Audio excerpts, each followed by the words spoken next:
village.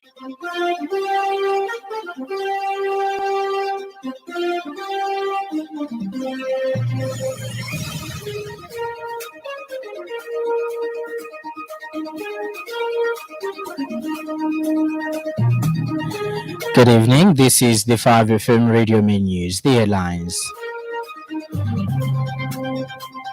Zambia DRC holds high-level talks to strengthen agricultural trade. Nakes expresses concern over delayed disbursement of school grants.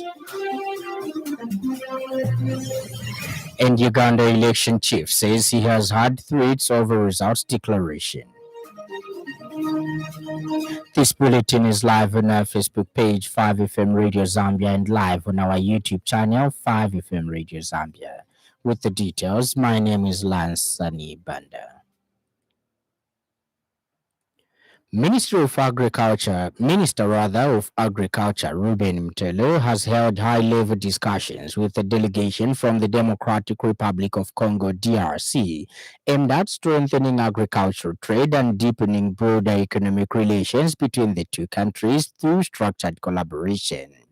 The DRC delegation was led by Her Excellency Ms. Crepin Shibola Ndunga, advisor to the Minister of Economy, and comprised senior government officials responsible for trade facilitation and agricultural cooperation. Parties underscored the importance of structured trade arrangements, particularly in agriculture, to ensure mutual economic benefit and enhance food security.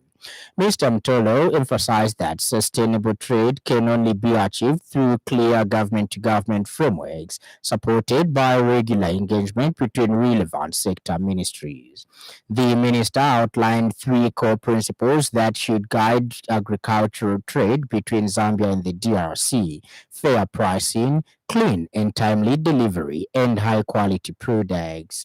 He stressed that trade arrangements must benefit ordinary citizens in both countries while promoting efficiency, transparency, and value for money. The meeting also highlighted the importance of formal agreement, including Memorandum of Understanding (MOUs), as a foundation for structured trade that can be tracked through banking and regulatory systems. The minister said such frameworks would enhance accountability, reduce uncertainty, and attract greater private sector participation. In response, the DRC delegation echoed the need for closer cooperation, noting that Zambia and the DRC share not only geographical proximity, but also strong political, commercial, and social ties. Ms. Ndunga said strengthening collaboration would help reduce the cost of living, improve productivity, and reinforce regional economic integration. The National Action for Quality Education in Zambia, NACASE, has expressed deep concern over the delayed disbursement of school grants for the first quarter of 2026. In a statement, NACASE Executive Director Dr. Aaron Chansa said that with schools reopening on January 12, 2026, the organization had reasonably expected funds to be released either in advance or at the point of opening to allow schools to adequately prepare for effective commencement of Term 1. However, as of the time of the statement, public schools had not yet received the required operational funds. Dr. Chasa said NACASE has since received reports of challenges and disorganization in some schools resulting from the absence of these grants. He emphasized that the timely release of school grants is not merely an administrative requirement, but a critical enabler of effective school management, learner welfare, and the delivery of quality education. He noted that delays in funding undermines planning, disrupt learning processes, and place unnecessary pressure on school administrators. NACASE has therefore called on the Ministry of Finance, working in collaboration with the Ministry of Education, to urgently address the delay and ensure that funds are released to all public schools without further postponement. Dr. Chansa observed that over the past 3 years, the Treasury has generally demonstrated the capacity to meet this obligation, making the current delay a matter of serious concern, particularly in the absence of official communication to schools. Strongly urging the Minister of Finance to mobilize funds and quickly send these grants to schools. This is a very critical term. Would like to see schools adequately resourced in order for them to function properly. And over the years, we have noted that the Treasury has been generally very good in terms of sending funds to schools. We wonder why this delay has been occurred, and even without explanation to the schools, and this is going to affect our planning in terms of teaching and learning. Would like to see schools get their funding as quickly as possible in order for learning and teaching to take place without any challenges. China has reaffirmed its commitment to supporting Zambia's development with plans to deepen cooperation in key sectors such as mining, energy, and manufacturing. Speaking at a symposium in Lusaka, Chinese Charge d'Affaires Wang Sheng says that the synergy between China's 15th five-year plan and Zambia's development strategy, emphasizing the potential for mutually beneficial cooperation. He noted that the China's plan is to support Zambia's goal of 3 million metric tons rather of annual copper production, optimize Zambia's energy mix and develop its manufacturing sector, highlighting the cooperation opportunities in digital governance, smart cities and AI application. Number four, the key to deepen China-Zambia cooperation. The fourth key we're exploring is how all of above can truly benefit China-Zambia relations. I see a synergy between the 55-year and Zambia's development strategy and agenda, and together we can identify where and how we can inject new momentums to the China-Gambia comprehensive strategic and cooperative partnership. Our development visions are closely aligned with a focus on enhancing the capacity to independent development. China has provided and will continue to provide assistance to them.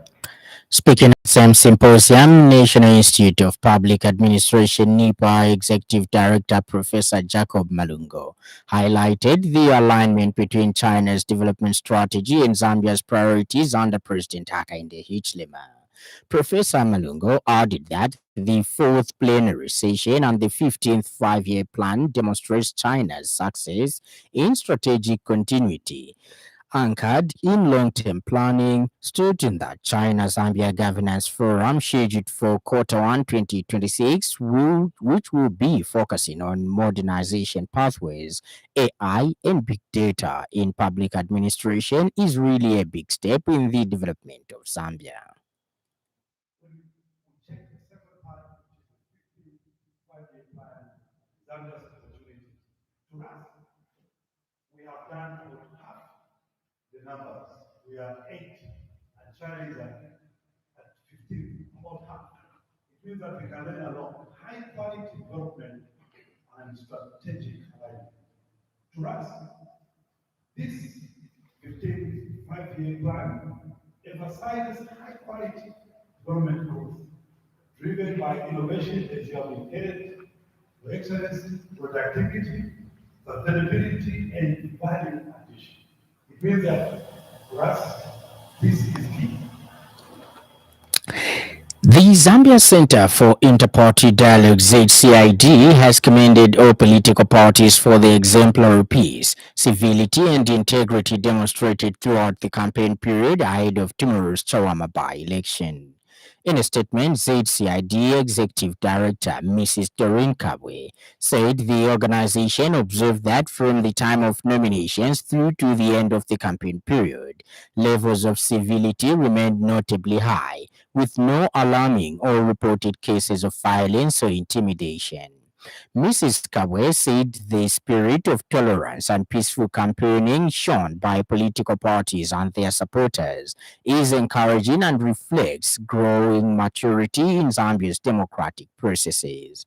She noted that such conduct creates an enabling environment for the electorate in Chawama to make informed choices and select candidates who meet their expectations without fear or cohesion.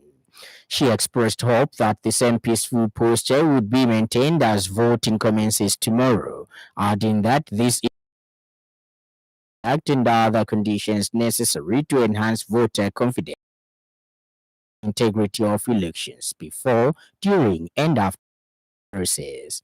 Mrs. Kabwe further said ZCID is confident that the Zambia Police Service will remain alert to preserve law and order, while the Electoral Commission of Zambia ECZ is expected to conduct a free, fair, and transparent election in accordance with the Electoral Process Act.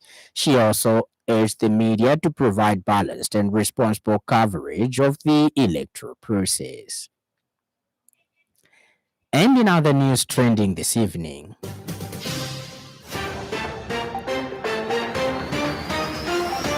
the Republic of Zambia, through the permanent representative to the United Nations, His Excellency Dr. Chola Milambo, has been elected as Vice President on the Executive Board of the United Nations Development Programme UNDP, United Nations Population Fund UNFPA, and United Nations Office for Project Services UNOPS. The Civil Society Elections Integrity Forum Zambia has commended all political parties for conducting peaceful and non-violent campaigns ahead of the Chawama by-elections scheduled for tomorrow. Up next, business news. From Radio Business News, we mean business. Keep you current in commerce, trade, and industry, local and global. It's our business to keep you informed about business. The Tobacco Board of Zambia TBZ has announced a significant milestone in the country's tobacco industry, with a total of 45,420 growers registered with the board as of today, cultivating approximately 41,324 hectares of land. The development underscores the board's commitment to promoting tobacco production in Zambia and improving the livelihoods of thousands of small-scale farmers. According to TBZ Corporate Affairs and Communications Manager Mr. Lee Hamunji, tobacco is a regulated crop in Zambia under the Tobacco Act No. 10 of 2022, and all growers are legally required to register with the Tobacco Board of Zambia. Mr. Hamunji explained that registration enables growers to access vital support services, including training, extension services, and improved market access, which contribute to enhanced productivity and improved crop quality. He added that the board's regulatory role promotes sustainable farming practices, environmental protection, and compliance with international standards. The Tobacco Board of Zambia reaffirmed its commitment to supporting growers, improving agricultural practices, and expanding market access to ensure the long-term sustainability of the tobacco industry. The board's efforts are aimed at increasing production volumes, improving quality, and promoting Zambia's tobacco on global market. Ends the business news, and in news from across our borders, the head of Uganda's electoral body says he has received threats warning him against declaring certain presidential candidates the winners of Thursday's election. Simon Byakabama said he would not be intimidated by such threats from senior state officials whom he did not name.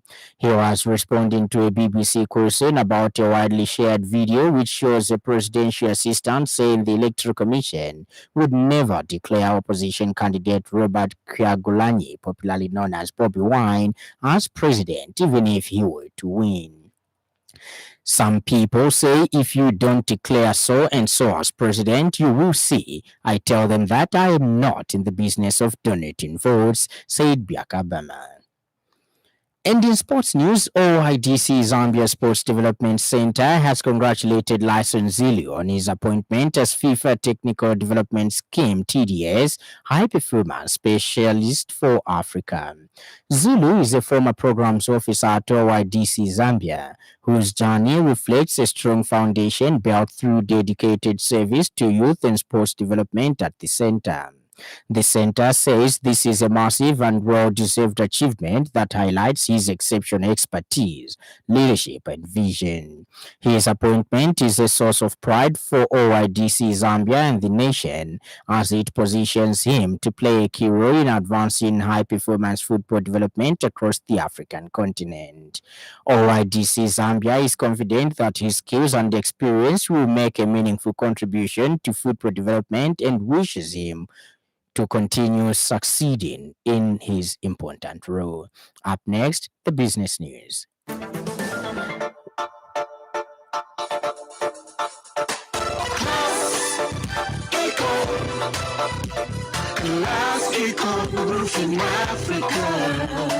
Class Econ Roofing, plot 17100 off Katanga Road, 150 meters from Mumbwa Road, Chineka Industrial Area, Lusaka. Class Econ Roofing. Class plus economy. Class Econ Roofing Africa. Class Econ. Apologies for earlier announcing that it's the business news, but rather it's the weather forecast, of which Copperbelt, Northwestern, Southern, Lusaka, Central, Western, and Luapula provinces mainly cloudy, slightly windy, and mild with rain and occasional thunder. Northern, Muchinga, and Eastern provinces mainly cloudy, windy at times, and mild with isolated rain and occasional thunder. Ends our weather report, and the item brings us to the end of the news part. Before we go, a recap of the stories that